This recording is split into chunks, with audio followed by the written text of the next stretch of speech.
de que, de que yo tenía esta materia de liturgia convalidada, porque yo había traído unas materias de la UCA en Costa Rica, o sea, las había Mm, convalidado. ujú, Y me puse a buscar la hoja y sí está convalidada y yo llevándola. Y yo, bueno, entonces hablé con, ¿cómo se llama? Con Vanessa Zúñiga ujú. y me dijo que pues que la termine y que ahí después hable con Hansel a ver qué otra materia se podría convalidar en su lugar. Entonces, pero pues Mm. sí, O puede ir hablando está. de una vez. Puedes escribirle a Hansel. Voy a escribir un día de esto, sí. Ujú, Pero pues sí, fíjate. A mí como que yo tenía como así, como que una idea, ¿verdad? Y me puse a buscar un correo que me habían mandado y encontré la hoja con las convalidadas y yo, ah, pues sí, entonces sí tenía razón yo. Pero de ahí yo como, digamos, como yo le digo a Vanessa que me recomiende, a veces era Hansel, ahora Vanessa que me recomiende qué llevar y de ahí yo me atuve, ¿verdad? Y no revisé. Pero bueno, no importa. Hace muchos años que he llevado liturgia. ok. Este, permítame un momentito para compartir un canto que es el que, con el que quiero. Ah, pero tenía que poner esto. Ujú. Ese canto se llama Allí está Jesús y nos va a introducir en la hojita. Ustedes tienen el, la letra. Dejemos que pase este anuncio. ¿Lo escuchan? Sí. Entonces en la hojita que yo les mandé al correo tienen la letra para que lo sigan.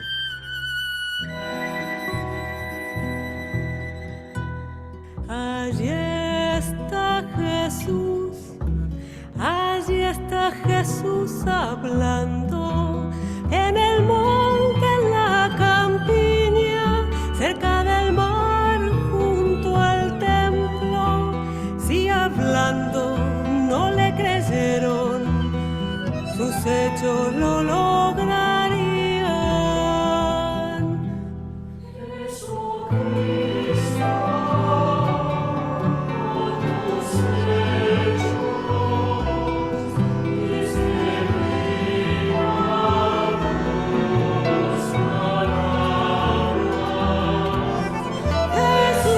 Jesucristo, con tus hechos, dice vida tus palabras.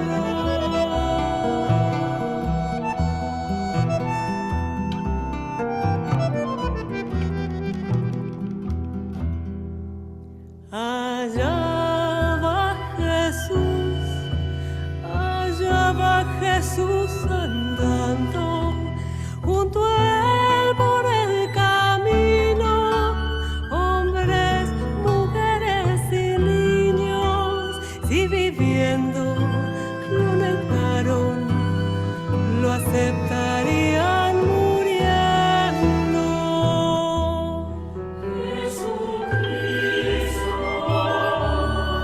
por tu muerte, diste al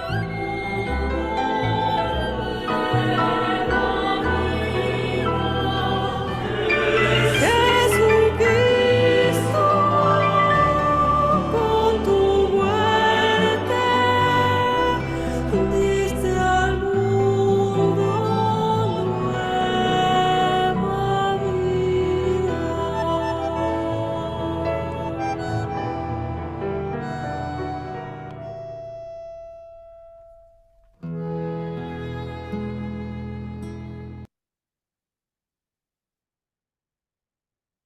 Bueno, ¿qué les pareció?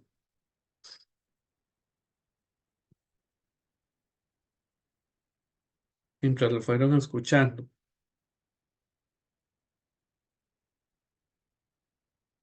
¿Qué sintieron? A ver, abran sus micrófonos para que participen.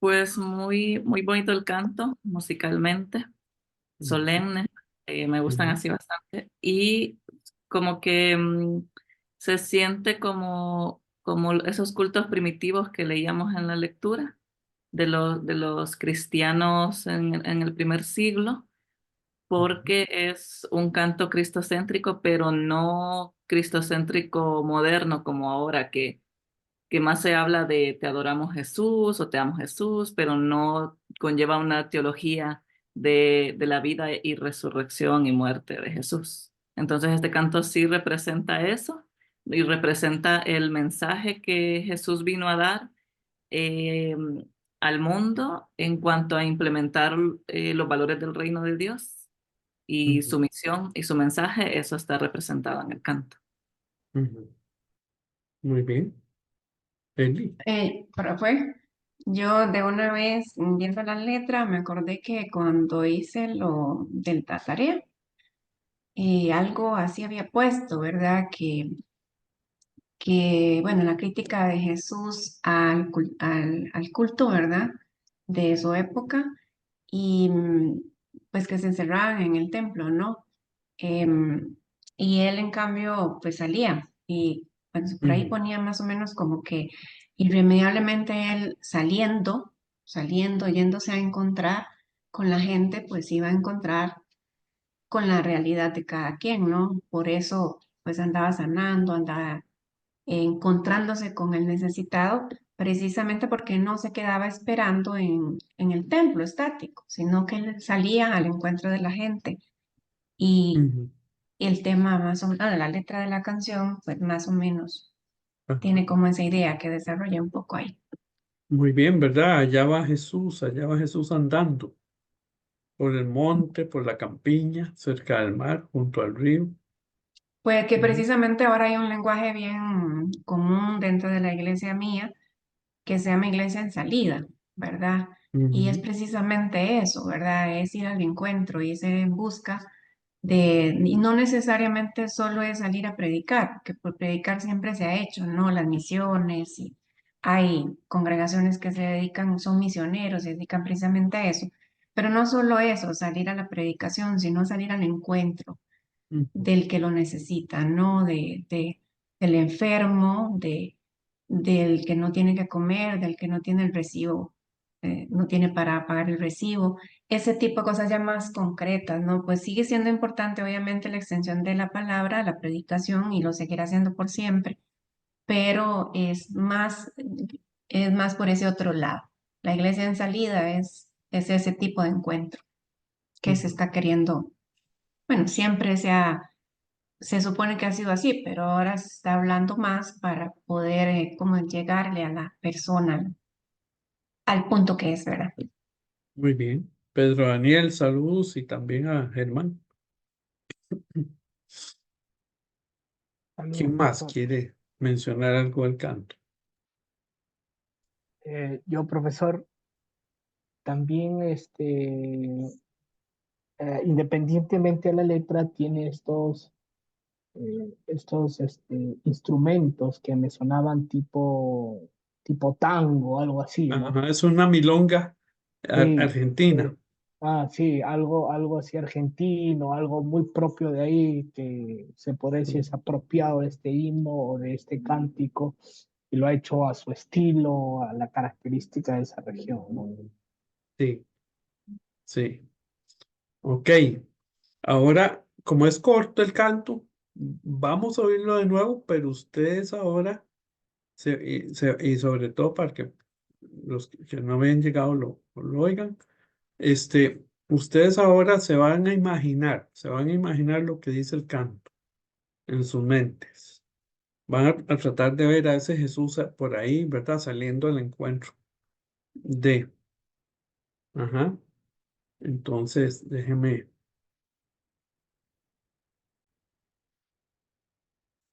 Sigan la letra.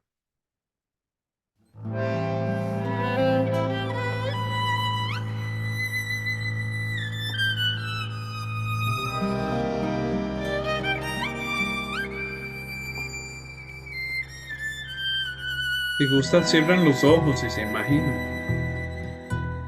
Allí está Jesús hablando, en el monte, en la campiña, cerca del mar, junto al templo. Si hablando no le creyeron, sus hechos lo lograrían.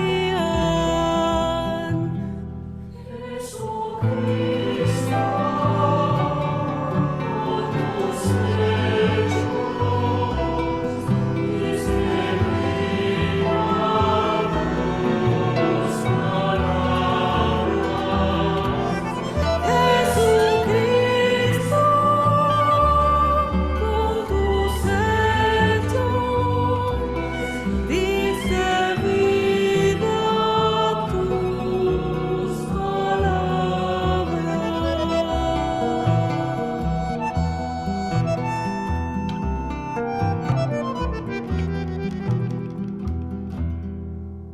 Allá va Jesús andando, junto a él por el camino, hombres, mujeres y niños, si viviendo lo negaron, lo aceptarían muriendo. Jesucristo, por tu muerte, diste al mundo nueva vida.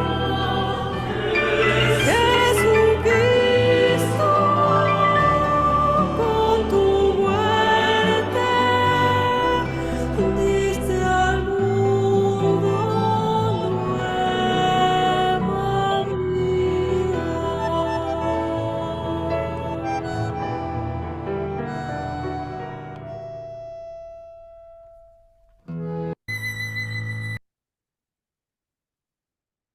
Muy bien, ahora fue diferente la percepción, ¿verdad? Me imagino, se imaginaron. Sí, Ajá. ¿Y ahora qué pudieron sentir? profe, yo estaba escuchando que la primera parte donde dice que si hablando y si Ujú. hablando no le creyeron, Sí. y me preguntaba si yo hubiera sido, o sea, estar ahí y escuchar a Jesús hablando, ¿verdad? ¿Cómo Ajá. que hubiera sido mi reacción? Si hubiera pensado si era un loco más o si Ajá. de verdad le hubiera creído. Es como que lo llega a uno a confrontar, porque a veces no pensamos, ¿verdad? En ese momento y Ujú. entendemos a la otra gente que, que llegó Jesús y lo escuchaban. Pues muchos sí, pero tal vez habían unos que tuvieron sus dudas. Pero Seguramente. después estaba bonito cuando dice que sus hechos lograrían convencerlos, aunque Ujú. aún así ni sus hechos lograron, ¿verdad?, convencer Ujú. a algunos. Sí. Yo lo que siento cuando oigo ese canto es un profundo amor por Jesús y ¿verdad? Porque a través de su praxis, de su pastoral, nos mostró los verdaderos rostros de Dios. Ajá. Y por supuesto que sí, que uno, la vida a Jesús no la entregó solamente en la cruz, sino que la entregó en cada momento de su ministerio. Entonces, ese canto me mueve eso siempre. No sé, Eli. Que, que ese verso dice Jesús con su muerte dio al Ajá. mundo vida. Em, yo lo pienso como nosotros, que a veces decimos, bueno, no sé si en otras iglesias se usa esa frase mucho, morir a nosotros mismos, ¿verdad? Y es que precisamente cuando tenemos esa actitud de morir a nosotros mismos. No sé si o sea, el sentido ese es como morir muchas veces a nuestro confort, a nuestros gustos, a nuestra comodidad, y al usted sacrificar eso y dárselo al otro, pues por default le está dando vida, ¿no? Sí, Porque así es esa la lógica, ¿no? Y cuesta parecerse a Cristo, la verdad que sí, muchísimo. cla- claro que cuesta. Y el seguimiento de la espiritualidad cristiana consiste en eso, en seguir la praxis de Jesús, ¿verdad? De Nazaret. Y las primeras iglesias cristianas trataron, ¿verdad? En lo posible. Después vemos que ya en el siglo cuarto, tercero y cuarto, con la constantinización de la iglesia, pues se presenta toda una disruptura hacia ese fiel seguimiento, pero la iglesia primitiva sí tenía ese fiel seguimiento hacia Jesús, ¿verdad? Entonces, bueno, ese es el tema que vamos a tratar ahorita. Permítanme que corro una barra aquí que me está estorbando para leer. Eso. Algunas preguntas iniciales que uno se hace es, ¿participó Jesús de las prácticas religiosas de su cultura? ¿Cuáles fueron sus críticas más importantes al culto de su tiempo, verdad? Un poco en la lógica de los profetas, ¿verdad? Que cuestionaban la injusticia que había y cómo eso se unía con los actos cultuales que vimos la vez pasada. Jesús asume la crítica de los profetas. Entonces, ¿cuáles nuevos ejes teológicos pastorales surgieron de la liturgia de estas primeras comunidades cristianas desde esa vivencia con Jesús? De hecho, eso hace que su práctica sea subversiva y sea escandalosa, ¿verdad? Este, ahora lo vamos a ver y eso lo opone a los poderes religiosos de ese momento y políticos. El ministerio, la pasión y la resurrección de Jesús trajeron nuevos sentidos a la práctica litúrgica. A partir de nuevas dimensiones como la dignidad de la persona, la práctica del amor y de la justicia, la actitud inclusiva de Jesús, nace la liturgia cristiana. O sea que estos son sellos de la liturgia cristiana, la dignidad de toda persona, el amor y la justicia, la inclusión, ¿verdad? Como parte.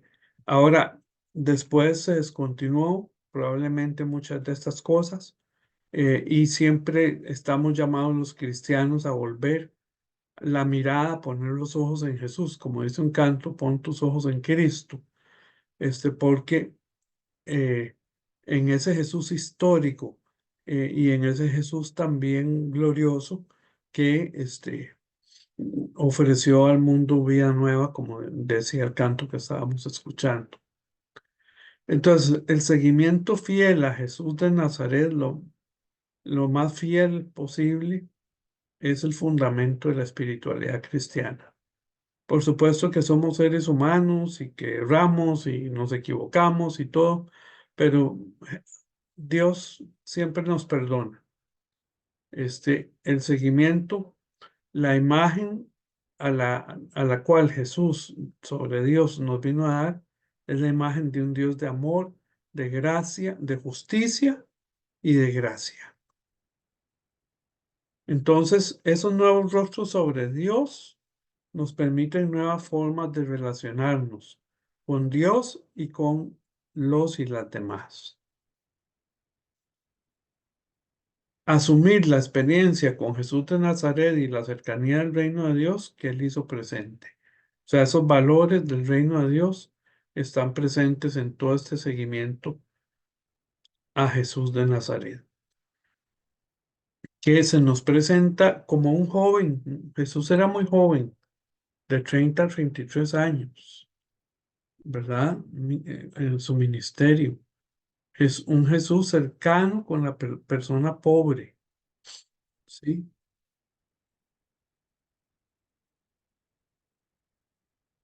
Y algunos rostros personificadores de la persona pobre son, vamos a ver, la reflexión sobre los pobres es punto central en la teología latinoamericana de la liberación de los años 60, donde se dice que Dios tiene una preferencia, una opción preferencial por los pobres, ¿sí? Pero hoy día, pobre no es solamente el que tiene carencia económica, sino que pobres también son todas las personas excluidas, ya sea por el racismo, por el sexismo, por las orientaciones de vida, este, la identidad sexual, por estar diferentemente capacitados, ¿verdad?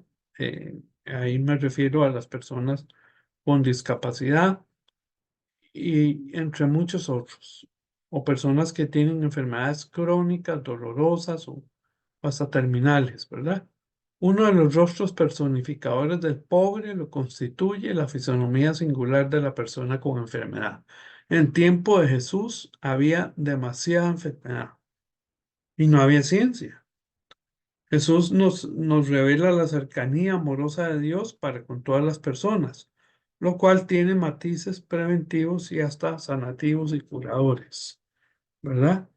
No había ciencia y había un montón de creencias que en lugar de aportar bienestar, lo que aportaban era miedo, ansiedad y dolor hacia las personas.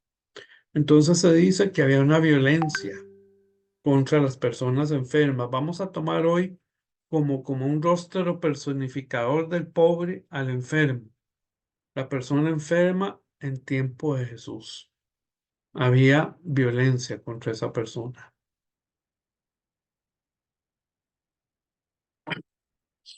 El estado de la salud de la mayoría es ¿Qué, profe?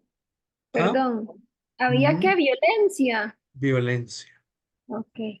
contra las personas enfermas. ¿Me escuchan bien?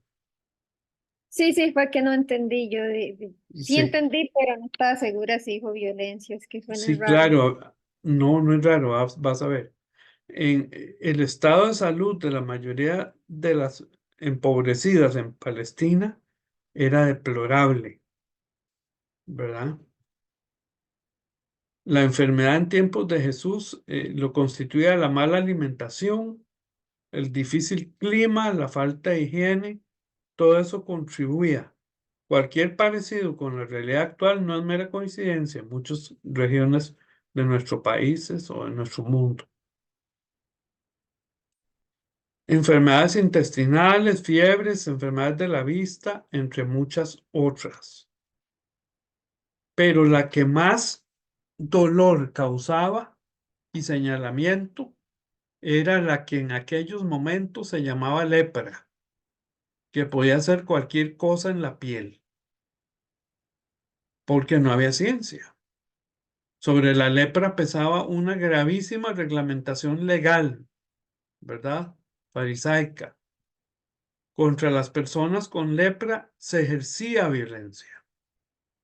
Se dice que se les ponía un cencerro para que cuando fueran a acercarse a la ciudad, eso sonara y salieran los demás a apedrearlos. ¿Verdad? Aquellas personas estaban enfermas, tenían hambre, tenían necesidades. Uno no se podía sentar en un lugar donde se había sentado un leproso porque la creencia era que ya quedaba contaminado. Imagínense qué terror, ¿verdad? Peor que la pandemia del COVID, ¿sí? Cuando empezó, que muchas personas entraron en terror y en ansiedad. Ujú. Hoy en día, lepra es la enfermedad causada por Mycobacterium leprae, descubierto, oigan, en 1868 por Hansen. La lepra en tiempos bíblicos era en realidad psoriasis, un eczema o cualquier hongo en la piel. O sea que cualquier afección de la piel que saliera en la piel, cualquier alergia, era considerada señal de impureza. Vean qué terrible. Entonces había muchas creencias sobre la enfermedad en tiempos de Jesús. Las enfermedades físicas como la lepra y otras eran atribuidas a la impureza, al pecado. Las dolencias emocionales o mentales a la posesión de malos espíritus, como el endemoniado de Gerasa. El tener lepra significaba estar contaminado o contaminada. La lepra era percibida como un castigo de Dios, según Lucas 13, 1 al 5, por sus pecados o por los de los antepasados. ¿Alguien por ahí puede leernos Lucas 13, 1 al 5?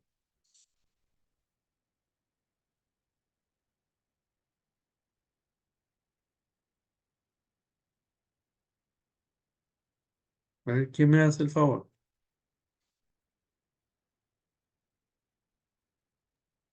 Lucas 13, 1 al 5. Ajá. Arrepentíos o pereceréis. En este mismo tiempo estaban allí algunos que le contaban acerca de los galileos cuya sangre Pilato había mezclado con los sacrificios de ellos. Respondiendo Jesús les dijo: ¿Pensáis que estos galileos, porque padecieron tales cosas, eran más pecadores que todos los galileos? Os digo, no, antes si no os arrepentís, todos pereceréis igualmente. ¿O aquellos 18 sobre los cuales cayó la torre en Siloé y los mató? ¿Pensáis que eran más culpables que todos los hombres que habitan en Jerusalén? Os digo, no. Antes, si no os arrepentís, todos pereceréis igualmente. Había en aquellos momentos una teología que venía muy del Antiguo Testamento, que es la teología de la retribución. Así como usted se porte, lo que usted haga, ¿verdad? En su vida, el pecado y todo lo demás, así recibe castigos. Ujú. A este le mando esto, al otro le mando aquello, a aquella le manda esa. Y esa teología a veces todavía está muy vigente en nuestro tiempo, cuando se trata de las enfermedades, ¿verdad? Este, se percibe el cáncer, el SIDA, el VIH, y cualquier otra enfermedad que uno tenga, una depresión, una ansiedad ya patológica, se percibe como un castigo de Dios, ¿verdad? Y lejos de ayudarle a uno tras de que está pasando por esa situación, este, todavía sentirse castigado por Dios como se sintió Job, por ejemplo, en el Antiguo Testamento, es terrible. Entonces, crea dolor emocional y crea dolor espiritual. Entonces, hoy día se dice que el dolor,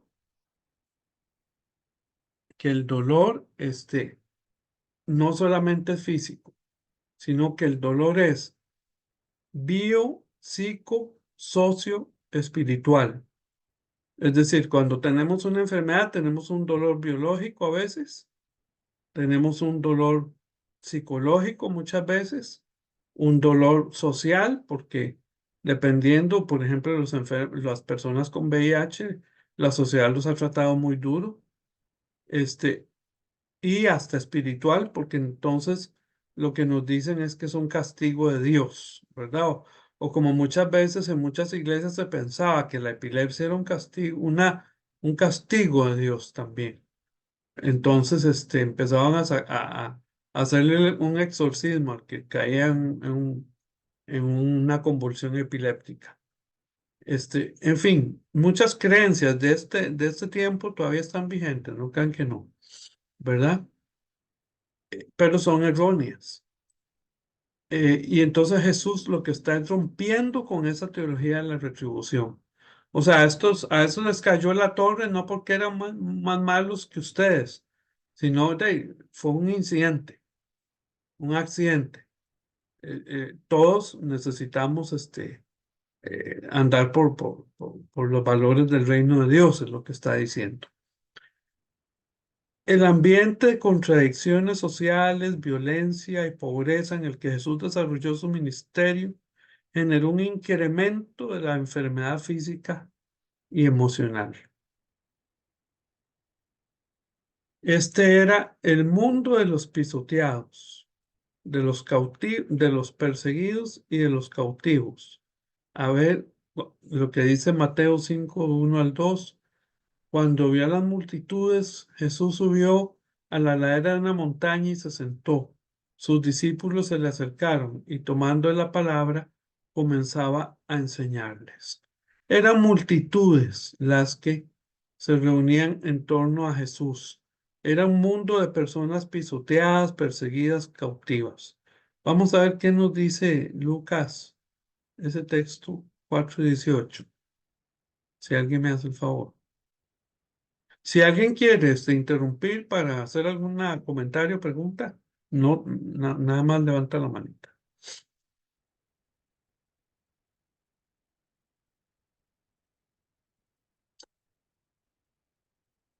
¿Quién me lee Lucas 4:18?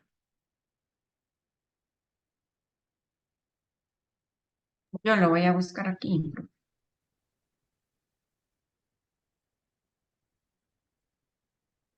Lucas 4:18. Sí, El Espíritu del Señor, ese, el sí. Espíritu del Señor sobre mí, está sobre mí porque me ha ungido para anunciar a los pobres la buena nueva.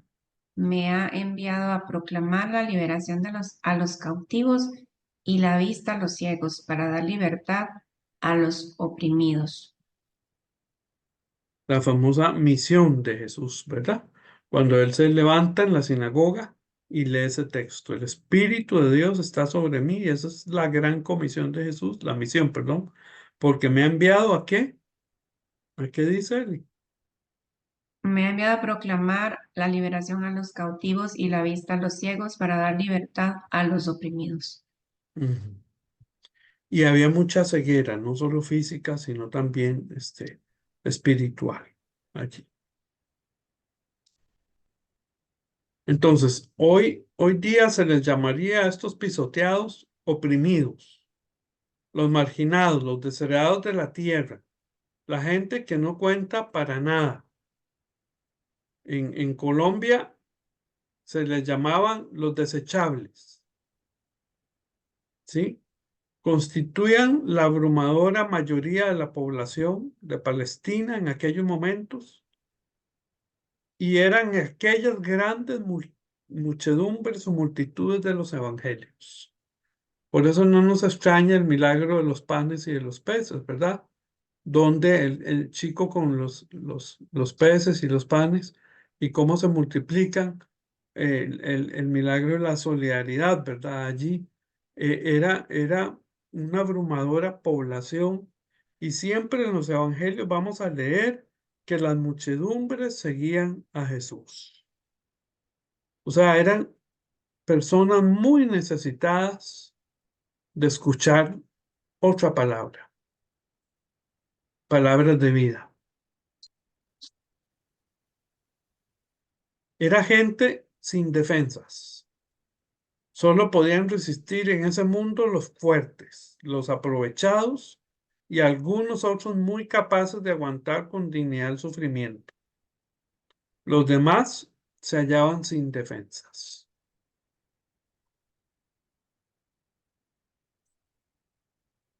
En esas condiciones se habían multiplicado las enfermedades que algunos hoy llamarían psicosomáticas, dolencias de la piel, lepras, de la motricidad, cojos, mancos, paralíticos, de la sensibilidad externa, personas ciegas, sordas, mudas, y sobre todo de la mente, psicosis, que era presentada como una posesión demoníaca.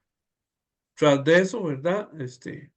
Si la enfermedad era física, era porque usted había pecado o en la teología de la retribución, sus padres, sus ancestros. O sea, usted estaba pagando lo que ni había hecho.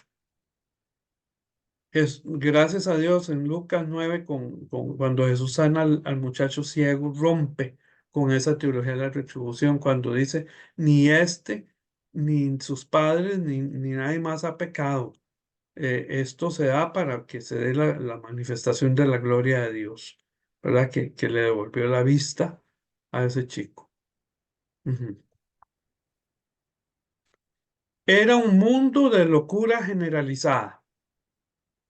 Aquel mundo de locura era un mundo en que gran parte de la gente se negaba a vivir o vivía en la frontera de la propia fragilidad, del miedo, de la represión. Eso nos dice un gran autor español que se llama Javier Picasa, un teólogo español muy conocido del mundo católico. Un mundo de locura generalizada. Se parece un poco a algunas partes de nuestro mundo hoy, en guerras, en genocidios, en migraciones forzadas, pueblos enteros que deciden caminar todo Centroamérica y desde muy abajo, ¿verdad? Este, porque en sus lugares sencillamente lo que hay es locura, lo que hay es violencia o lo que hay es nada para resolver el día con el día. Entonces estas personas del tiempo de Jesús vivían entre el temor y la amenaza. Los empobrecidos y empobrecidas de Palestina estaban a voluntad no solo de los poderes políticos que les oprimían, sino también de los religiosos que les sumían en una serie de creencias elaboradas para reforzar el temor y la amenaza. Estaban a merced, según ellos, de los malos espíritus, pero también de los malos gobiernos, porque un imperio como el romano era el que les gobernaba. Había amenazas de espíritus hostiles y de gente hostil, gobernantes que les poseían como una propiedad. Entonces, la enfermedad física se manifestaba o la enfermedad emocional se atribuía, ya dijimos, la física a pecados, mientras que la otra a la posesión de demonios o de malos espíritus.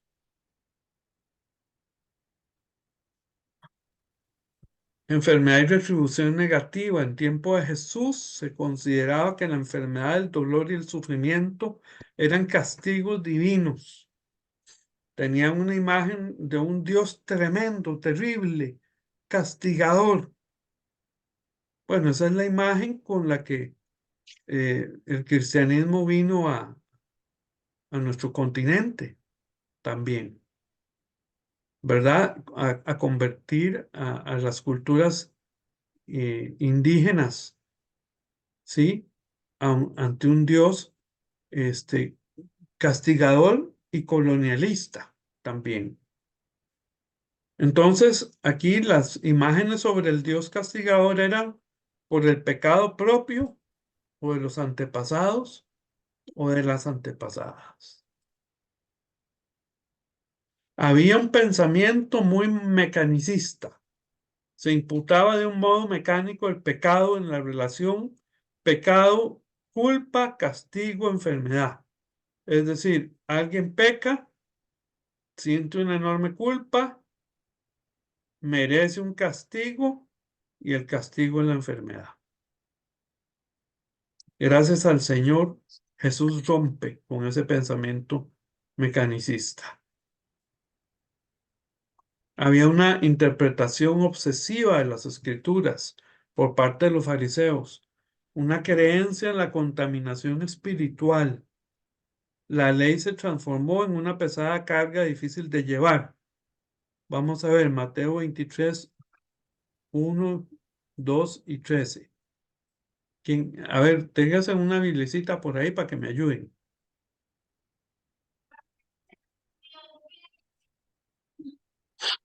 Yo lo tengo, pero no sé si otro alcanzó A a- ver, otra persona para darle participación. Si no, bueno, Es solo 23.1, sí, 1 porque y 2.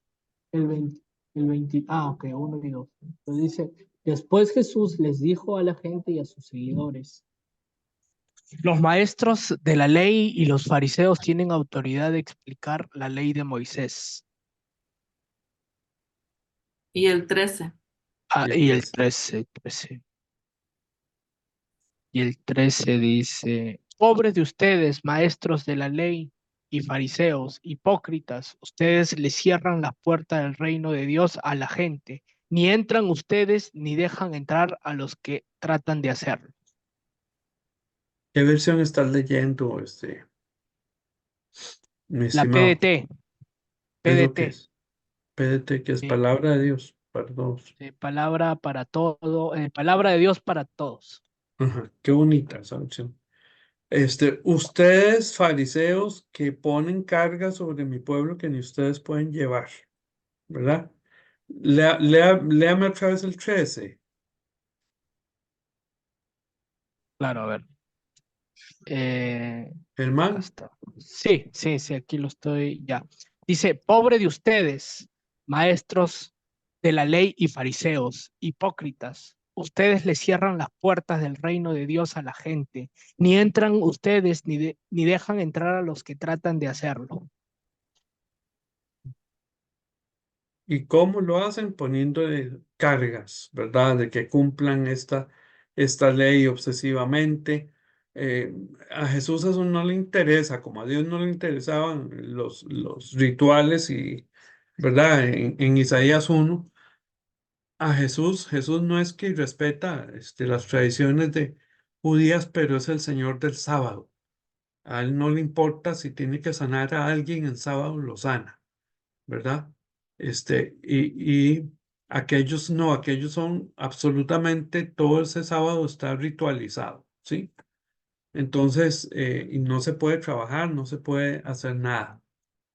Las escrituras fueron interpretadas entonces como ritos compulsivos que se debían cumplir al pie de la letra para evitar todo juicio divino. Claro, como tenían una idea tan terrible de ese Dios terrible, ¿verdad? De ese Dios castigador, sádico, que se goza en el dolor humano.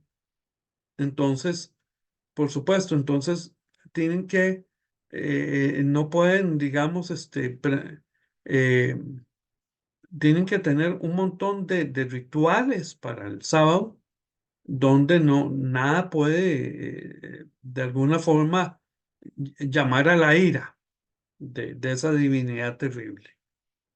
Y es que en el Antiguo Testamento nos encontramos imágenes de Dios bastante fuertes, ¿verdad? Eh, Como que esa revelación de Dios fue como una progresión en la historia.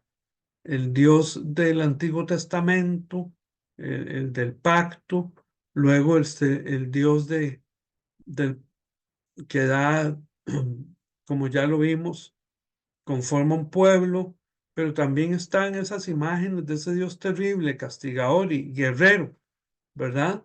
Con lo que muchos hoy en día justifican la guerra también.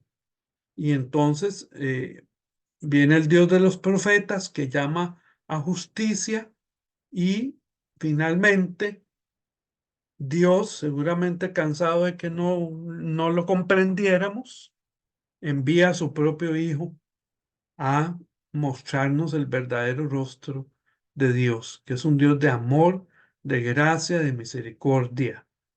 ¿Sí? Entonces, a todos estos ritos había que sumarles las oraciones, sacrificios, oblaciones, ya que si no eran realizadas, generalmente generaban en ellos angustia y culpa, porque creían que Dios los castigaría. Ese Dios castigador, entonces, todos los infortunios, las enfermedades y otros desórdenes constituían el mal. Eran calamidades enviadas por Dios como castigo por el pecado de uno mismo o de alguno de la propia familia o de los antepasados. Ahí el pecado era como muy individual y muy familiar. No se cuestionaba mucho, como hoy día lo hacemos, el pecado social estructural, ¿verdad? Como también hay pecado en las sociedades, y en los imperios. ¿Quién tuvo la culpa de que naciera ciego?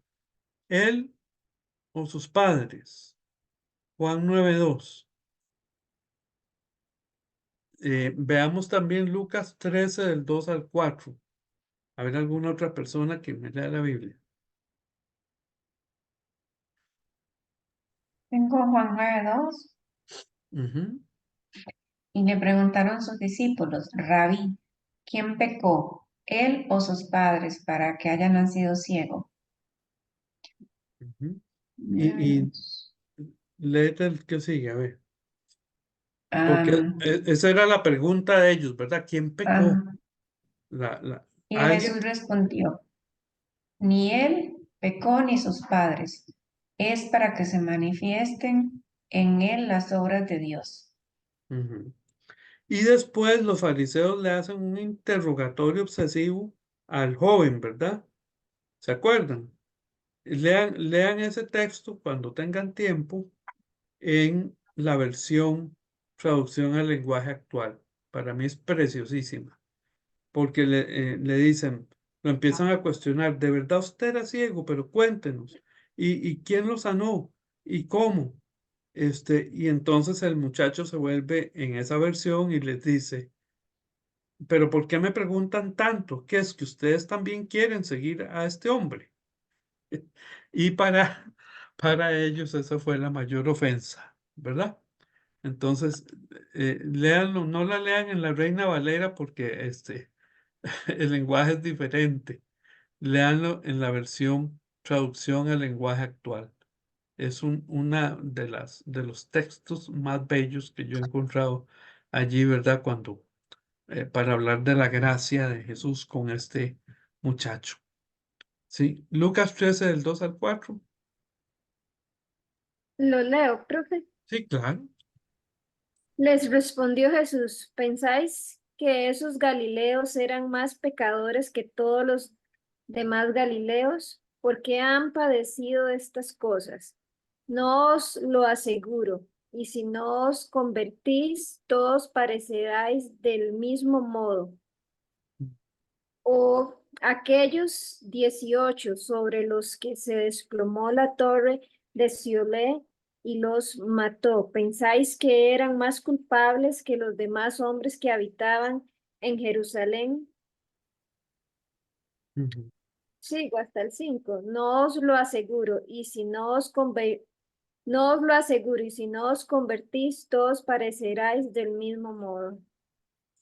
O sea, Jesús le está hablando a gente que miraba por encima del hombro a otros Ujú. y se creían superiores, ¿verdad? Y entonces eh, decían, bueno, eso les pasó por esto, por el pecado. ¿Cuántas veces en las iglesias se predica eso mismo, verdad? Hoy en día. Sí.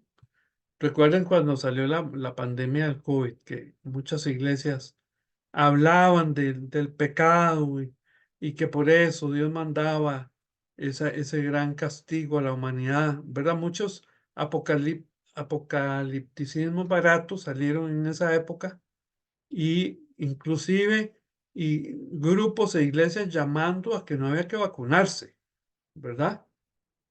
Este, por ejemplo.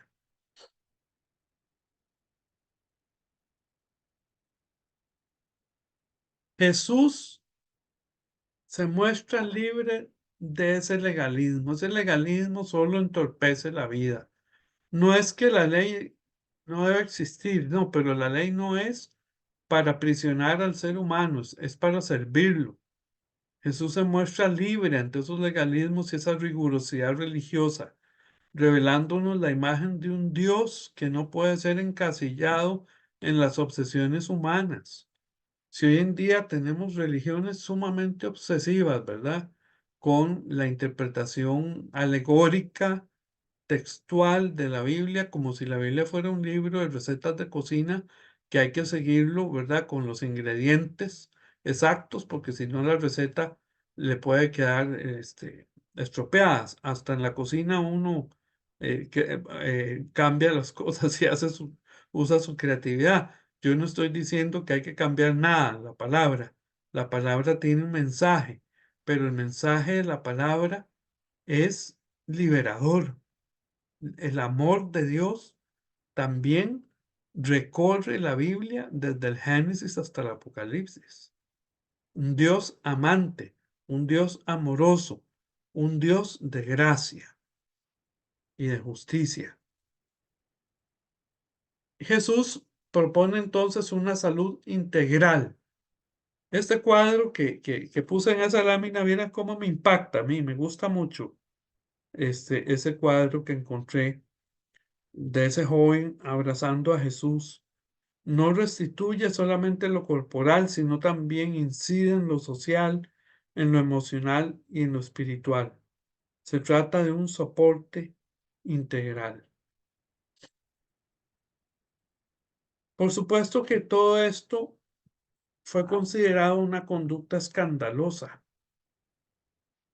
Por su conducta de libertad resultó escandalosa en medio de un mundo situado entre la violencia, el temor y el ritualismo obsesivo. ¿Cuáles eran las acciones de Jesús? Él no aceptaba que un sacerdote determinara que un leproso era impuro. No, Jesús tocó a los leprosos. No tenía miedo de tocarlos y reincorporarlos al mundo de los limpios. ¿Recuerdan aquel bello texto del Evangelio donde sana a 10 leprosos que se van y solo uno se devolvió para agradecerle? Jesús tocaba al que era considerado impuro.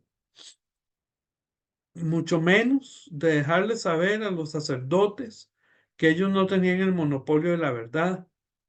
Su manera de curar a los enfermos cambiaba las reglas del juego en aquella sociedad. Era subversiva. Abogaba por sus derechos. Terminaba con su aislamiento. Cuestionaba a los sacerdotes. Les decía, después de sanarlos, vayan y preséntense ante el sacerdote para que vean, ¿verdad? Y sean restituidos ante la sociedad. Entonces, hay una ruptura de esquemas. El trato personal de Jesús con los enfermos implica un cambio de mentalidad radical respecto al Antiguo Testamento, que consideraba la enfermedad como la consecuencia inmediata de un pecado personal. Hay una ruptura de esquemas porque Jesús trata con los enfermos, el tocarlos, que es un acto de impureza con la cual adquiría aquella mancha, entre comillas, que impedía al israelita acercarse al templo, ofrecer sus sacrificios y elevar a Dios sus oraciones. Entonces Jesús va a mostrar una actitud inclusiva que promueve la calidad de vida. La actitud inclusiva de Jesús genera calidad de vida, porque hay una comunicación de calidad con las personas, una comunicación asertiva. El soporte asertivo es aquel que entraña la capacidad de respetar, defender y garantizar la dignidad humana del sujeto de la acción pastoral. Lo anterior se ve fomentado en una relación constructiva, creadora, edificante, alternativa con las personas. Por eso, para un elemento que la vivencia con Jesús aporta a la liturgia es la dignidad de toda persona bajo cualquier condición social, étnica, racial, religiosa, lo que sea, eh, sexual también tiene dignidad por el solo hecho de ser persona que fue creada por Dios mismo.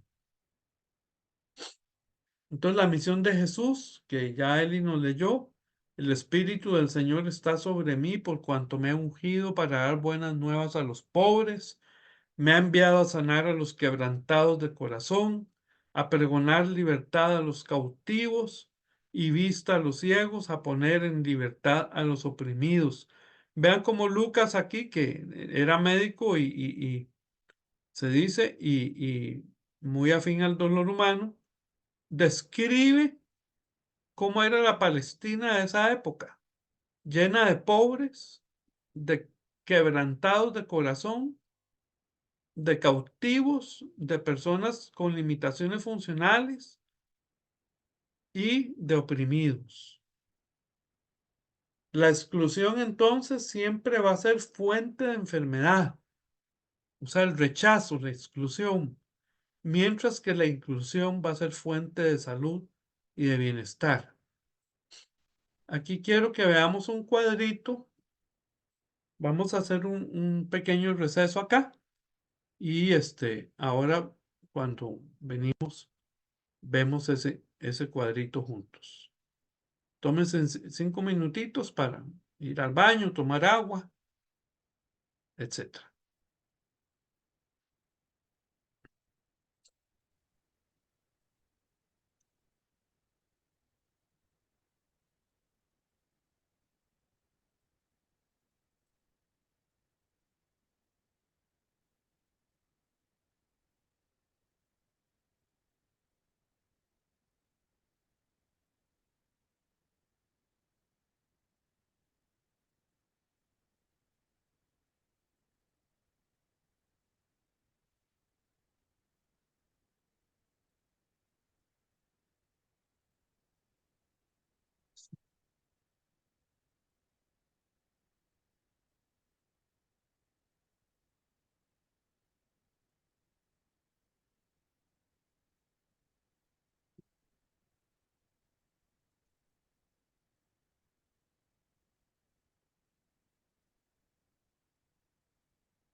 Bueno,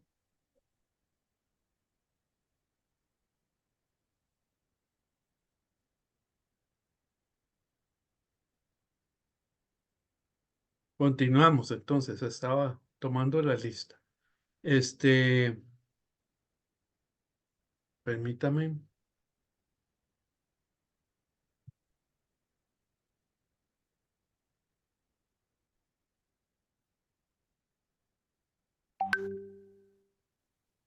Entonces, una persona me va a leer lo que aparece a la izquierda y otra me lee lo de la derecha, porque eso es un cuadrito de la Juventud Obrera Católica muy bonito, donde nos habla de cómo eran excluidos y excluidas las personas en tiempo de Jesús y cómo Jesús las hace, tiene una actitud inclusiva.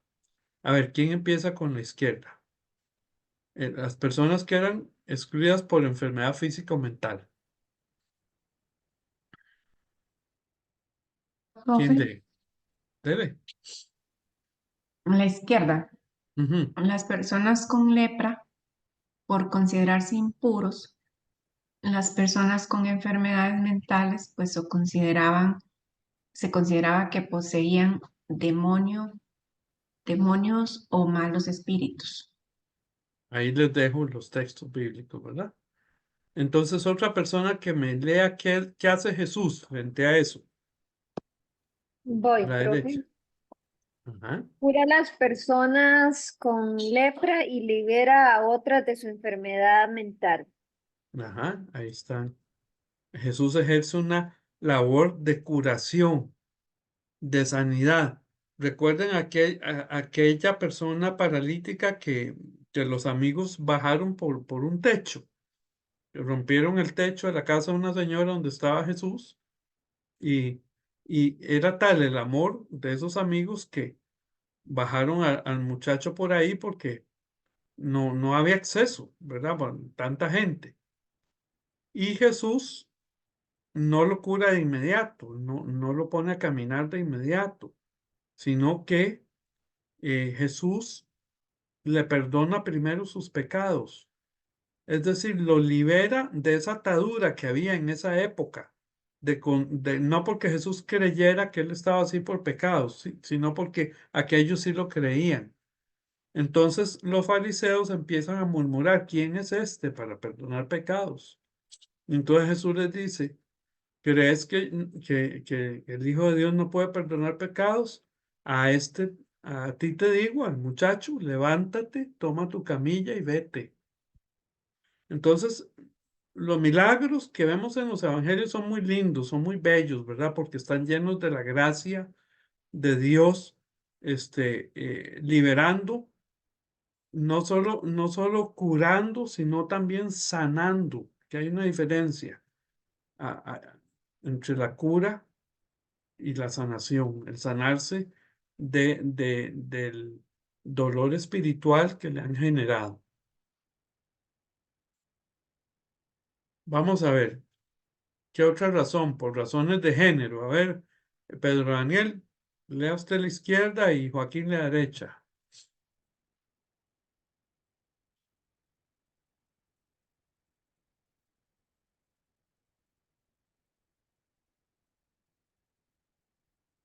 ¿Están por ahí?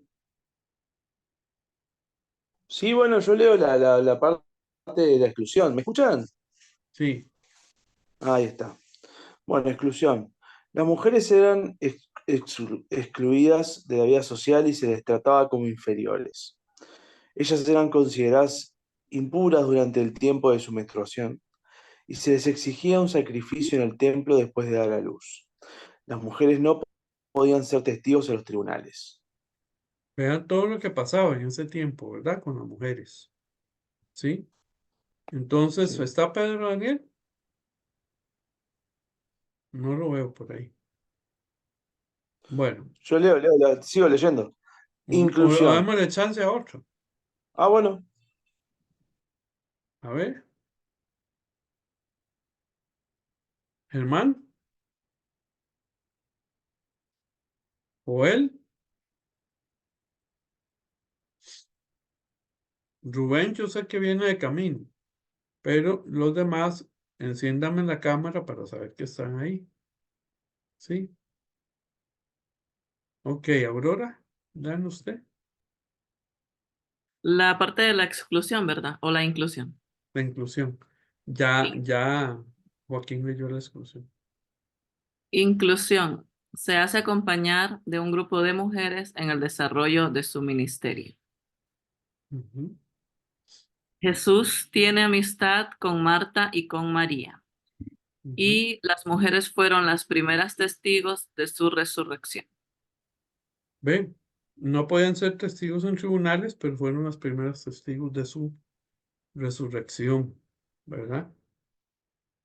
Por su edad, a ver, ¿quién me lee?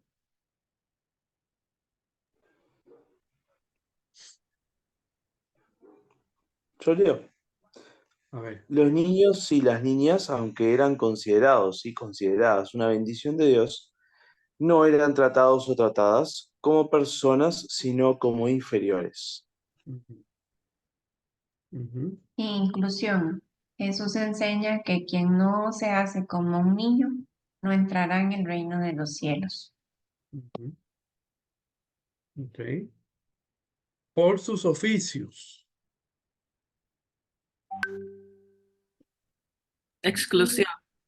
Muchas personas en la sociedad judía eran despreciadas por su profesión, que tenía que ver con personas o cosas consideradas sucias o impuras. Eran apartadas de la vida social y llamadas pecadoras. Y la Ujú, inclusión, Jesús eligió a Mateo, uno de sus apóstoles, entre el grupo de las personas llamadas pecadores. Además, come con publicanos y pecadores, dice en Mateo. ¿se acuerda que fue muy criticado, Sí, ¿verdad? Ujú, incluso los publicanos eran peor vistos que, vaya, ujú, viendo las profesiones de todos los discípulos de Jesús. Teníamos pescadores, teníamos prostitutas y teníamos, ¿qué más? Teníamos publicanos, ¿verdad? Los que ujú, trabajaban cobrando los impuestos. Y de ujú, todos ellos, los judíos, a quienes más odiaban eran los publicanos, porque consideraban que eran traidores de su pueblo, de ellos mismos. Entonces eran aliados con el imperio, con quienes los oprimían. Entonces, ujú, y Mateo vemos que es uno de los principales apóstoles, tiene hasta su propio evangelio y era un publicano. Entonces eso da un fuerte mensaje de a quiénes escogía Jesús y cómo, si realmente la gente se arrepiente, cómo su pasado no tiene que influenciar en su nueva vida como cristiano. correcto. Muy bien. Vamos a ver, por su procedencia o nacionalidad eran excluidos también. A ver. Los samaritanos y las samaritanas eran excluidos y excluidas por ser considerados y consideradas impuros e impuras. ¿Inclusión o alguien más lee? Léelo vos. Ok, Jesús conversa con una mujer samaritana. Pone a los samaritanos como ejemplo de amor en algunas parábolas. Ujú, ¿se acuerdan? O sea que había xenofobia, ¿verdad? Como hoy día hay también, contra los migrantes y contra los de otros pueblos. Había mucha xenofobia contra los samaritanos. Sí, ok. Por su condición socioeconómica. Exclusión. Los y las pobres eran despreciados y despreciadas. Inclusión. Jesús les llama dichosos y dichosas y señala que el reino de Dios es el de los y las pobres. Esto es, el reinado de Dios es preferencialmente para hacer justicia al pobre. Jesús alaba a Dios por haberse revelado a los humildes, a los pobres. Ujú, ok. Esto, como les digo, nos viene de la Acción Católica Obrera. Bueno, ¿qué les parece ese cuadro? Cuéntenme. A mí súper, súper claro, o sea, tenerlo así ya de frente a frente, ¿verdad? Los textos, súper práctico. Sí, ¿verdad? Muy, muy educativo ver esa actitud inclusiva de Jesús. Y habría otras inclusiones allí que hacer, que también Jesús tuvo. No es posible entender esa actitud inclusiva de Jesús si se la separa del mensaje que proclamó sobre el reino de Dios. El reino de Dios es un reino inclusivo. Por eso Jesús nos revela un reinado de Dios inclusivo y lo que es más importante, un Dios inclusivo. Nos ofrece la imagen de una madre padre, decía el Papa Juan XXIII, si Dios es padre, cuánto más madre, ¿verdad? Nos ofrece esa imagen de Dios Padre y Madre, cercana, cercano, solidario, tierna, tierno, compasivo, y propone una nueva relación con Dios mediante el perdón de los pecados y de todo aquello que nos está oprimiendo, no solamente en nuestra conciencia y en nuestra vida, sino también como sociedad, ¿verdad? Propone nuevas formas de relación con los demás a través del amor y la solidaridad. Restituye al enfermo ya sanado en su familia y en la sociedad. Nos muestra un Dios cercano, amoroso, compasivo, tierno, empático. Nadie ha practicado plenamente a Dios en la historia, excepto este su hijo histórico. Antes, cuando hablaba a Cari que seguir a Jesús cuesta mucho, claro. Que sí, que cuesta mucho. Somos humanos y humanas. Pero nos dice este autor, Casaldáliga, que nadie ha practicado plenamente a Dios en la historia excepto este su hijo histórico. Seguir a Jesús es, pues, en última instancia, practicar al Dios de Jesús. Entonces es muy importante que cada uno de nosotros y nosotras digamos cuál es la imagen que yo tengo de Dios. Esa imagen terrible, castigadora, sádica, que está ahí para causar sufrimiento y dolor, o la imagen, o debo volver a leer los evangelios para rescatar la imagen de Jesús, la imagen que nos vino a revelar Jesús y hacernos cercanas sobre Dios. Y por supuesto que esta praxis pastoral de Jesús configura la liturgia, ¿verdad? Porque entonces nos introduce estos nuevos elementos. La liturgia no tiene que ser para estar juzgando a nadie, ni para estar con la condenación en la boca, sino que la liturgia es para vivir la gracia, vivir la fiesta de la gracia de Dios, ¿verdad? Bueno, entonces voy a abrir el documentito que les envié.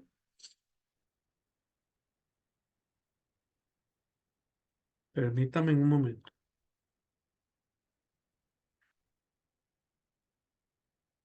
para buscarlo.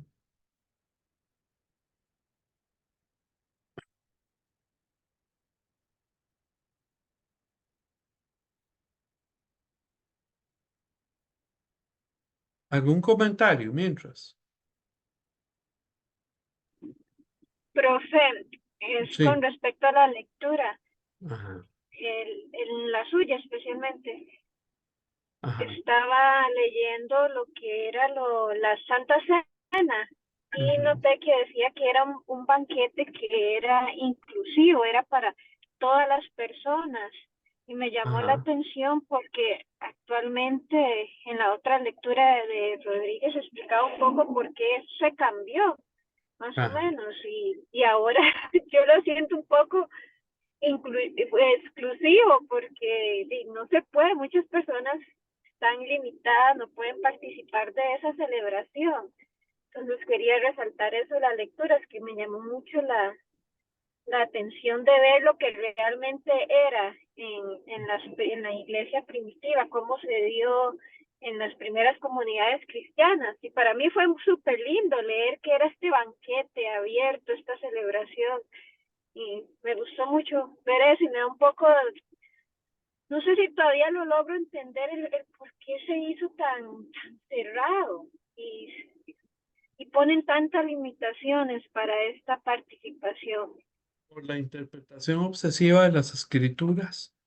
Ajá. En las escrituras no hay esas limitaciones, como vos estás diciendo. Todos comían y bebían y participaban juntos y juntas, alrededor de una mesa, donde ya no había ni judío ni griego, ni varón ni mujer, ni esclavo ni libre, según Gálatas 3, ¿verdad? Sino que inclusive, ahora que vos estás hablando de limitaciones, muchas le limitan la participación a los niños, ¿verdad? Y es de suponer que en aquellos tiempos, cuando el culto cristiano se hacía alrededor de una mesa, ¿verdad?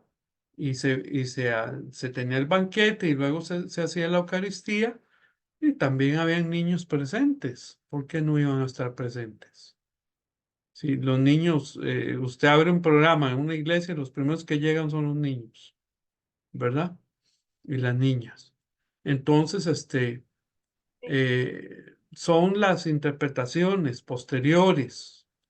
A veces en esas interpretaciones hay actitudes muy farisaicas todavía, como aquel fariseo que estaba orando, ¿verdad? Y decía, te agradezco, Señor, porque yo no soy como que está aquí a la par. Este, entonces, son esas los requisitos que ponen algunas iglesias y hasta denominaciones. Eh, Hay un grupo de iglesias, no voy a mencionar cuál, pero que si usted no es de esa comunidad local, aunque sea de la misma denominación, usted no puede participar. ¿Ve? Otras no, otras tienen la mesa abierta, y la mesa inclusiva. Entonces, están viendo ahí ya el documento. Sí, profe, ya. Ya no nos da mucho tiempo de hacer trabajo en grupo, pero en este documento prácticamente, bueno, resume ahí la lectura que es de mi autoría también, cómo la centralidad de Jesús en la espiritualidad cristiana, las críticas de Jesús al culto de su época y cómo la liturgia se renueva a través del seguimiento de Jesús, la relevancia actual de Jesús y la negación activa a la muerte, ¿verdad? eh, la importancia de la liturgia en la afirmación de la vida y que la liturgia se celebra en medio de una relación de opuestos, una dicotomía, muerte-vida.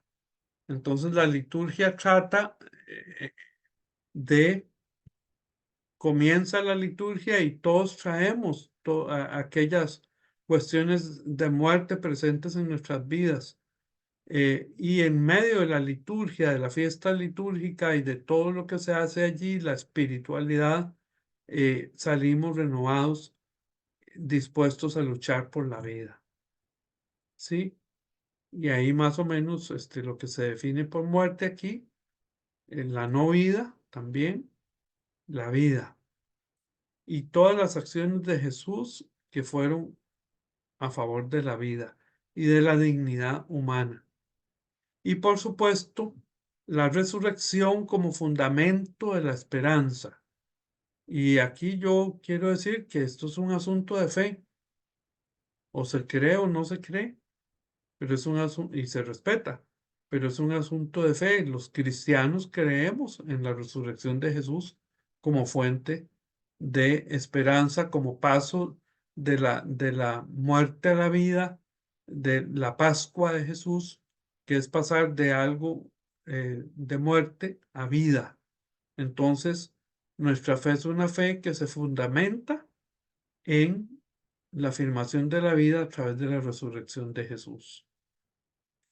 La actitud inclusiva de Jesús, el valor de la inclusión, ¿verdad? La transformación a través de la inclusión como un modelo de relacionamiento humano, el desafío de las estructuras excluyentes, la participación que tenía Jesús durante algún tiempo, las primeras comunidades cristianas continuaron después de Jesús, después de la resurrección y ascensión de Jesús, siguieron participando en el culto de las sinagogas y del templo de Jerusalén, siguiendo la práctica de Jesús, que iba a la sinagoga. Pero tenían una comida comunitaria que se llamaba ágape. Se reunían con frecuencia para compartir comida comunitaria, fiesta del amor, reflejando la fraternidad y la comunión entre los creyentes. Y al finalizar esa comida, o sea que había para todos y todas, las primeras comunidades celebraban la Eucaristía, siguiendo el mandato de Jesús de recordar el sacrificio a través de este gesto sacramental. Tras la Eucaristía se llevaban a cabo manifestaciones espirituales como profecías, hablar en lenguas, ejercicios de otros dones del Espíritu, en las líneas siguiendo las recomendaciones de San Pablo a estas comunidades de fe. Y entonces se integraba lo heredado del judaísmo, de la sinagoga especialmente, con lo aportado o lo experimentado por la vivencia con Jesús. Entonces las primeras comunidades cristianas configuraron su liturgia combinando elementos heredados del culto de la sinagoga con experiencias vividas en el aposento alto, ¿verdad? En la Eucaristía, creando así una liturgia rica en significado y en simbolismo. Entonces, bueno, tenía algunas preguntas para reflexionar como grupo, que cuáles fueron las críticas de Jesús al culto de su época y de qué manera influyeron en la práctica de qué manera influyen hoy en día en sus comunidades, de qué manera la inclusión como valor del reino de Dios se refleja en la liturgia y la espiritualidad cristiana, cómo desafía las estructuras excluyentes en la sociedad actual. Vamos a centrarnos en esta. Voy a abrir el diálogo. ¿De qué manera la inclusión, entonces, como valor del reino de Dios, se refleja en la liturgia y la espiritualidad cristiana o debería reflejarse? ¿Y cómo desafía las estructuras excluyentes de la sociedad actual? Ya vimos que hay varios tipos de exclusiones actualmente también hacia las mujeres, hacia la diversidad sexual, hacia la diversidad funcional, hacia los migrantes, hacia los de otros países, en fin, hacia los niños y las niñas, hacia los jóvenes también a veces hay exclusiones. Entonces, ¿quién quiere comentar su opinión? Lo que mencionábamos hace ratito sobre la Santa Cena y la Eucaristía. Recuerdo con mi esposo que estuvimos yendo un tiempito a una iglesia episcopal aquí en Honduras y recuerdo una viejita que se me acerca y me dice, ay no, dice, aquí le dan la Santa Cena o la Eucaristía a los niños, dice. Y eso no, dice, porque usted sabe, me dice a mí, que, la, que se vuelve el cuerpo de Cristo y la sangre, o sea, como literalmente me estaba diciendo ella, ¿verdad? Ujú. Sí, la doctrina de la transubstanciación. Ajá, exacto. Yo en el momento no le entendí, yo digo, ¿qué le pasa? Por qué le causa tanto conflicto esto? Y leyendo la lectura que habla sobre esa teoría o teología de la substanciación, me acordé de eso que hace años lo viví. Entonces, claro, pues una liturgia que represente la inclusión tiene que ser abierta. La Santa Cena y la Eucaristía tiene que ser abierta para todos y para todas. No importa si es miembro o no, no importa si fue alguien que iba pasando y decidió entrar. tiene que estar invitado a recibirla, porque es un don y una gracia y un regalo de Dios y de Jesucristo para con sus hijos, o sea, con la humanidad. Muy bien. ¿Qué piensan los demás? Sí, Eli. La Iglesia Católica es así, o sea, nosotros es nuestro centro, ¿no? La transustanciación. Y para que Ujú, un niño pueda comulgarse tiene que preparar, o ujú, sea, de 3 años. ujú, Casi en todos los lugares son 3 años, ¿verdad? Normalmente a los 9 es que hacen su primera comunión, que es uno de los 7 sacramentos, el quizá más importante, ¿no? Bueno, con el bautismo también, pero sí hay que tener una preparación. Bueno, hay sus, ¿cómo se llama? Personas que las pueden hacer en menos tiempo, ¿no? Por ejemplo, gente que se acerca ya más adulta, entonces en 3 meses se pueden preparar o qué sé yo, pero lo normal, si el niño empieza a tener su formación desde pequeño, digamos, donde yo estoy en la escuela de la fe, los niños empiezan desde los 4 años, ¿verdad? Se reciben y van pasando de nivel, tipo como una escuela, ¿verdad?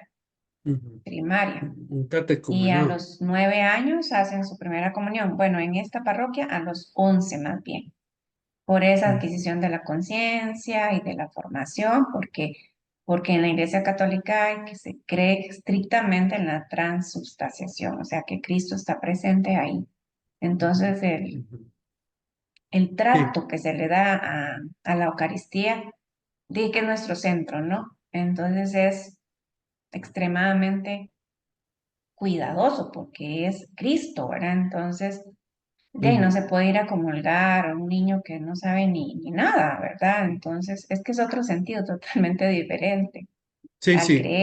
al creer, o sea, En yo he el, ido a en, otros a un culto, digamos, o ajá. una celebración de un matrimonio y se parte, se come el pan y el vino, pero es otra cosa, ¿verdad? Es otro, sí, eso es como un simbolismo, ¿no? Es simbólico. Entonces yo también comí pan y tomé vino y pues, Ujú, pero es otro tipo de culto. En la ujú, Iglesia Católica ese es el centro y alrededor de eso hay una ujú, formación, por ejemplo, cuando nosotros damos la comunión, digamos, yo sirvo los jueves hoy precisamente.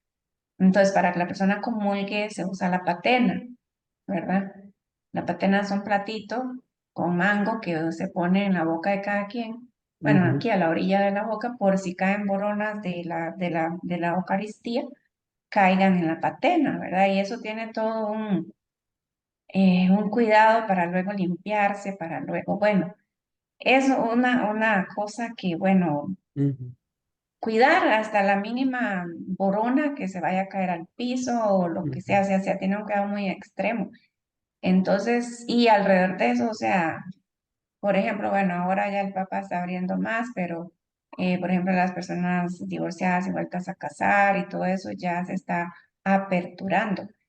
ujú, Pero había muchas reglas, o han existido muchas reglas ujú, para poder ujú, recibir a Cristo. ujú. Entre esas la confesión, o sea, de las cosas que se enseñan más estrictamente es no comulgar en pecado mortal, ¿verdad?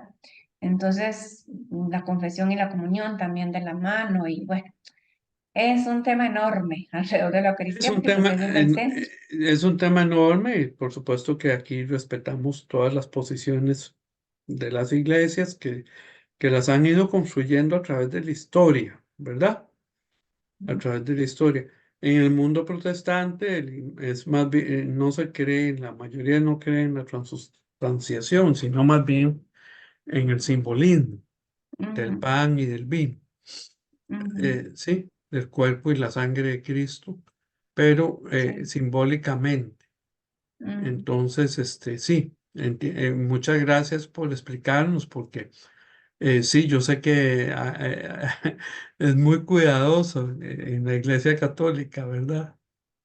sí, Este, es un protocolo exagerado de cuidado. Por ejemplo, los eh, ministros cuando van a dar la comunión, sus dedos los tienen que venir a meter en agua. Esa agua, eh, bueno, es todo un cuidado. O sea, no es así como que que se Ajá, cayó una hostia y ya, o por ejemplo, que alguien va y comulga en la mano y se va a ir con la hostia.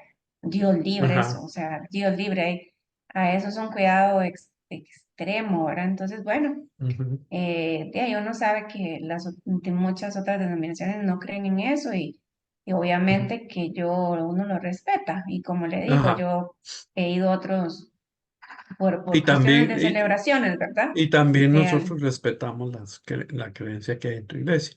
No, sí. digamos que sí, todos entendamos que todo, porque también no crea que dentro de los protestantes no hay restricciones.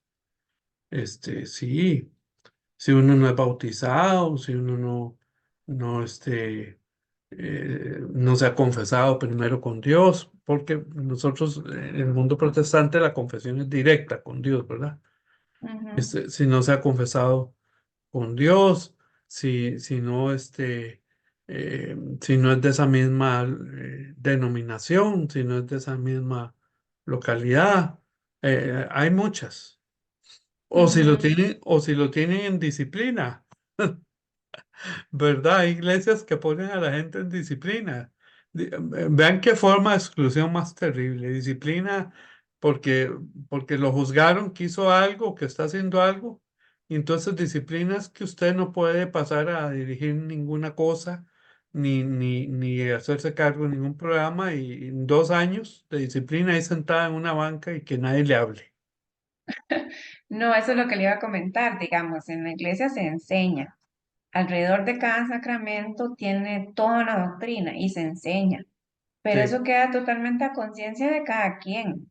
O sea, sí, solo por sí. ejemplo la primera comunión y ya el matrimonio, el sacramento así, se, se, se hace una preparación previa, pero, pero de ahí cualquiera puede llegar a comulgar.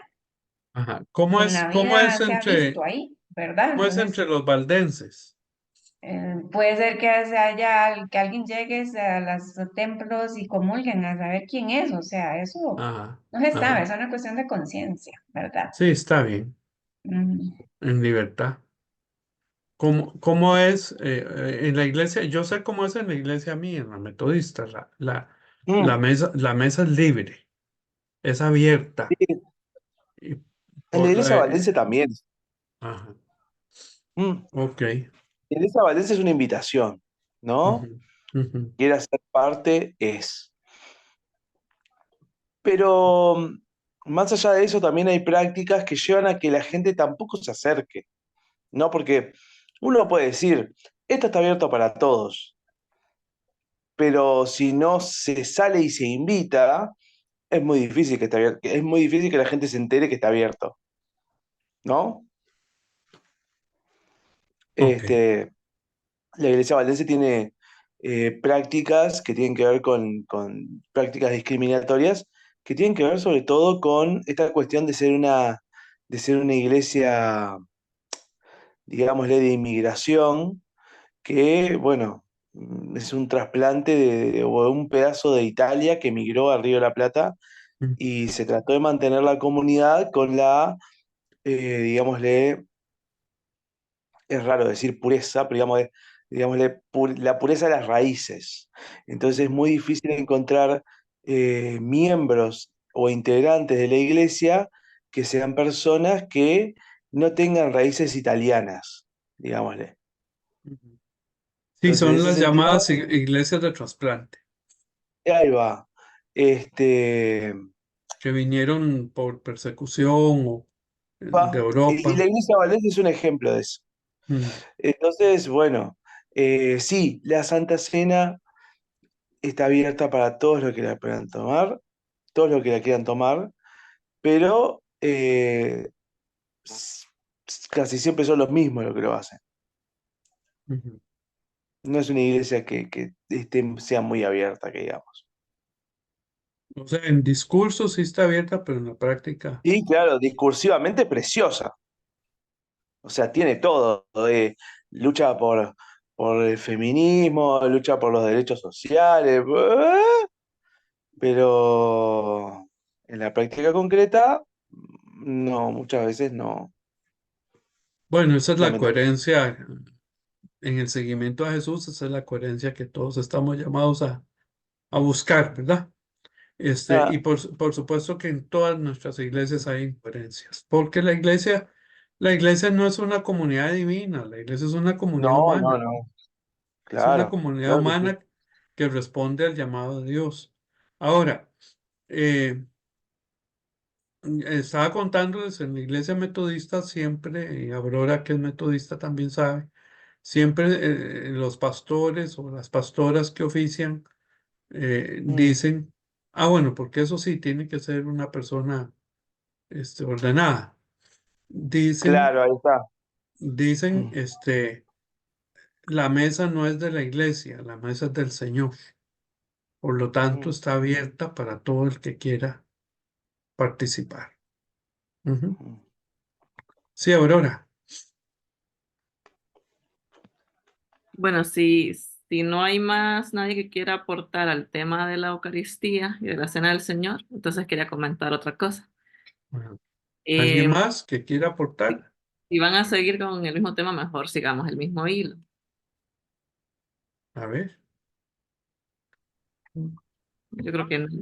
Ok, Si no, pues quería mencionar dale. otro elemento de la liturgia que se puede prestar para inclusión o exclusión, es la participación de las mujeres, la participación activa.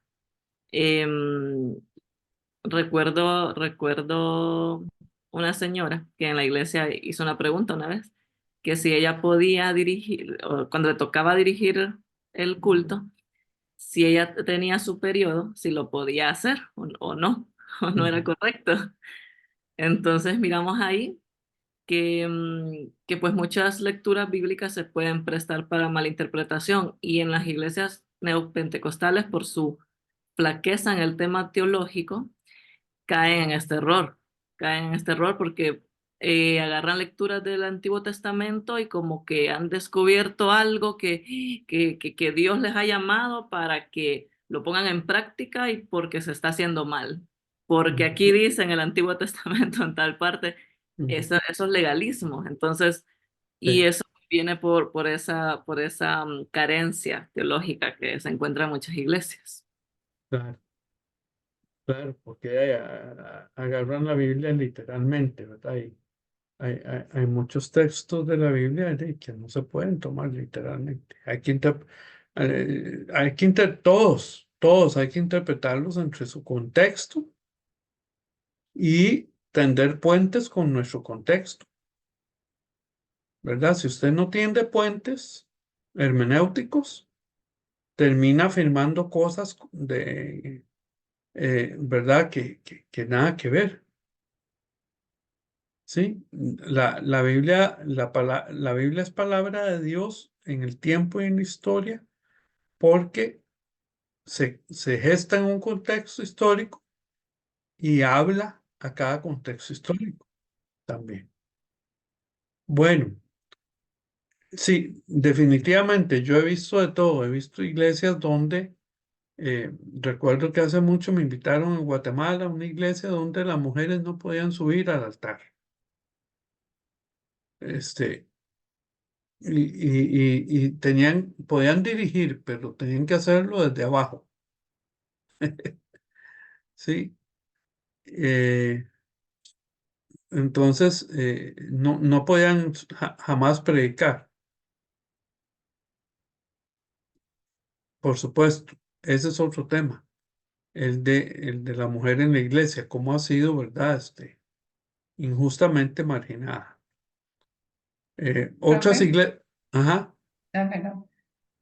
sí, No, comentar como un poquito así como es en la iglesia nosotros, la mujer. O sea, está excluida del sacerdocio, eso se sabe, hasta la ¿verdad? fecha, Y es un tema que está ahí en veremos, ¿verdad? hasta ahora. Pero, pero la iglesia católica, todo, todos los sacerdotes que yo conozco sostienen y aceptan que se sostiene por las mujeres. O sea, Claro. siempre de 10 personas, 8 son mujeres. Toda iglesia, Usted, Eli, toda eh, iglesia. la iglesia, Fíjate que en las otras iglesias pasa lo mismo. ok, la liturgia de la palabra, ministros de la comunión, siempre la mayoría son mujeres. O sea, lo único que falta, pues, el sacramento del sacerdocio. De ahí, pero pues las mujeres pueden tocar con todo lo que en torno a la Eucaristía, igual que el sacerdote, ¿no? Manipular, Sí, porque hay este, monaguillas, ¿verdad? También. de todo, acólitas, hay ministros de la Eucaristía, casi siempre son las que van a visitar a los enfermos, o sea, las mujeres están en todo. Entonces, ahí sigamos en eso. De hecho, casi siempre se llaman a las mujeres para todo tipo de organización, etcétera. O sea, prácticamente es eso, o sea, que no son sacerdotes, ¿verdad? Que no hay sacerdotisas. De ahí en Pasaría, fuera, ¿qué pasaría todo. en la iglesia sin las mujeres? De ahí. No sé, seguro quedarían solas porque definitivamente nosotros a veces vemos en los servicios de ciertas horas que son puras mujeres lo que hay.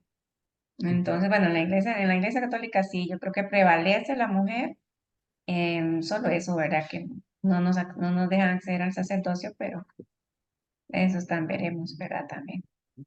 Ahí va avanzando la Ahí va. iglesia con este papa, Ujú. ¿verdad? Sí. Bueno, eh, ¿qué más? Pedro Daniel, ¿cómo es en su iglesia?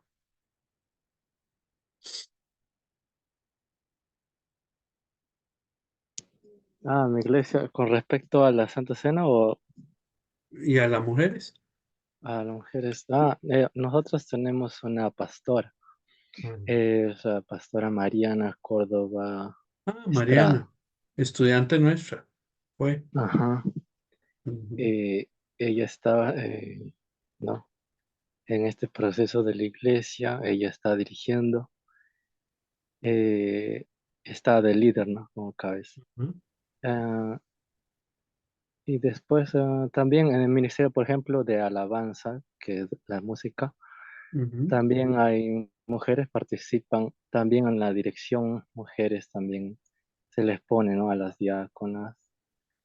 Las ancianos de la iglesia también son mujeres. Hay una participación grande de las mujeres en todos los ministerios. ujú. Ujú. Eh, Bueno, qué dicha. De la ujú. segunda lectura, solo quiero resaltar que la importancia de la didaje, que la didaje es un documento muy antiguo, ¿verdad? Este, de, también conocida como enseñanza de los 12 apóstoles. Es un antiguo texto cristiano que data de los primeros siglos de la era cristiana, del siglo I y II, y se encuentran fragmentos en varias bibliotecas y lugares y conventos del mundo. Es un documento de carácter catequético, ¿verdad? Educacional, como nos hablaba ahora Eli, y disciplinario que ofrece instrucciones sobre la moral cristiana, la liturgia, la disciplina eclesiástica y otros aspectos de la vida de la comunidad. Es considerada una fuente importante para comprender las prácticas y creencias de la iglesia primitiva. Cuando hablamos de iglesia primitiva, hablamos del siglo I al III, ¿sí? Después de Cristo. Porque ¿qué pasó? ¿Qué pasó después de la mesa y la comunión en la mesa y donde todos eran iguales y todo? Esas comunidades crecieron, ¿verdad? Y ya no cabían en una casa. Entonces se fueron formando, durante esos 3 primeros siglos fueron comunidades de fe, lo que se llama el movimiento de Jesús. Entonces, hasta que llegaron a ser una amenaza para el Imperio Romano también, ¿verdad? ¿Por qué? Porque decían que Jesús era el Señor y en el Imperio Romano solo César podía ser el Señor. Y porque esa igualdad era subversiva también, ya no había esclavos ni libres, sino todos eran iguales, era toda una subversión. Entonces, claro, hasta que llegó Constantino y se aprovechó de esta situación y más bien constantinizó la iglesia. Pero durante esos siglos, sobre todo el segundo, vivieron demasiadas persecuciones, ¿verdad? Y muertes también. La linaje es considerada una fuente importante para comprender las prácticas y creencias de la iglesia primitiva, ya que proporciona información detallada sobre cómo se llevaba a cabo ciertos rituales eh, como parte y enseñanzas. No es parte del canon bíblico, pero es un testimonio valioso de vida y de fe de los primeros seguidores de Jesucristo. Eli. No que si se sabe que, o sea, quién la escribió o quiénes la escribieron. No se sabe, diversas comunidades cristianas fueron aportando, seguramente, Mm. pero no, como que un autor, voy a buscar, para ser más honesto, voy a buscar, sí. Entonces, es importante ese documento porque nos habla de cómo fue esa comunidad primitiva. Ujú.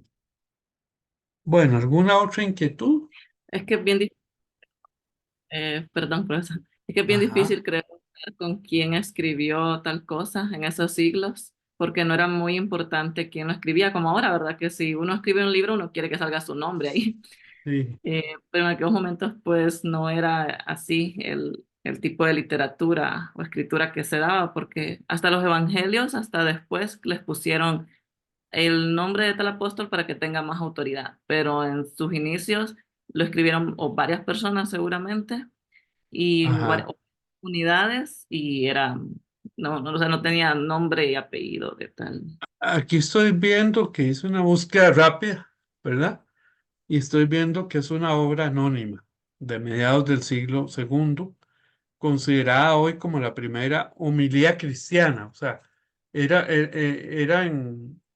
escrita como una predicación, pero daba todas las instrucciones de lo que se hacía en el culto. La tradición dice atribuyó esta obra a Clemente de Roma, hecho que fue cuestionado abiertamente por Eusebio de Cesarea en el siglo cuarto y que en la actualidad es negado. O sea que todavía se están poniendo de acuerdo. A ver quién, y tiene razón lo que dice Aurora, que en esos tiempos de oralidad no es como ahora, ¿verdad? Eh, Dice que es una obra de literatura cristiana primitiva que pudo ser compuesta en la segunda mitad del siglo primero o segundo, acaso antes de la destrucción del Templo de Jerusalén, y que por uno o por varios autores. Ahí lo importante es lo que revela, ¿verdad? Bueno, entonces, quedamos así por hoy. Está bien, profe, gracias. Este, ah, ¿tienen un chancecito? ¿Les gustaría volver a escuchar el canto? Yo tengo chance. Sí.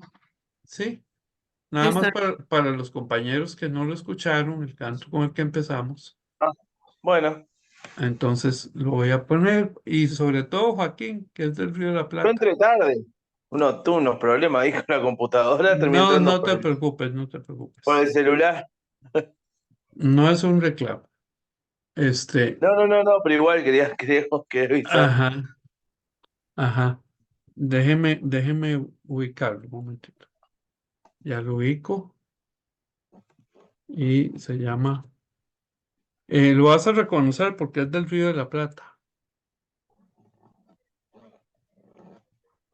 Es de Argentina. A ver. Ya lo pongo. Un momentito. Para compartirlo.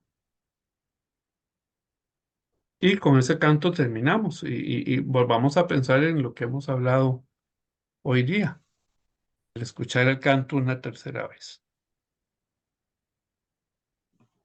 Ah, sí, sí.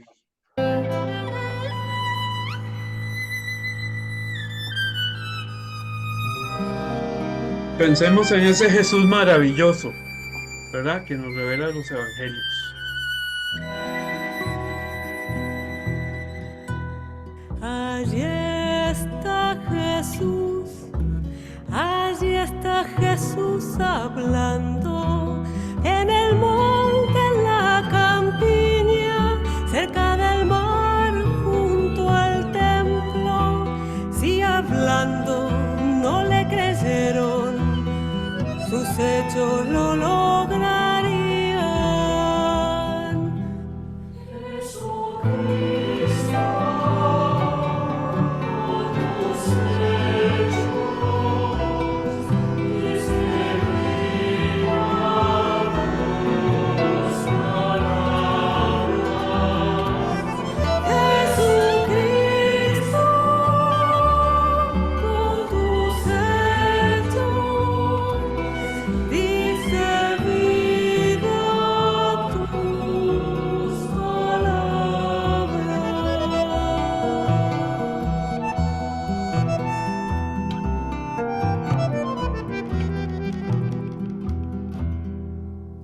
Allá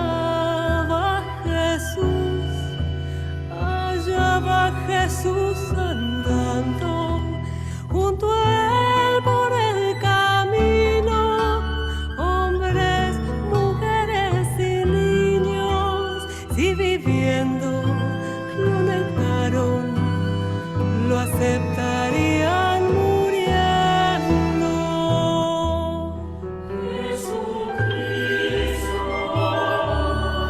por tu muerte, diste al mundo nueva vida. Jesucristo, con tu muerte, diste al mundo nueva vida.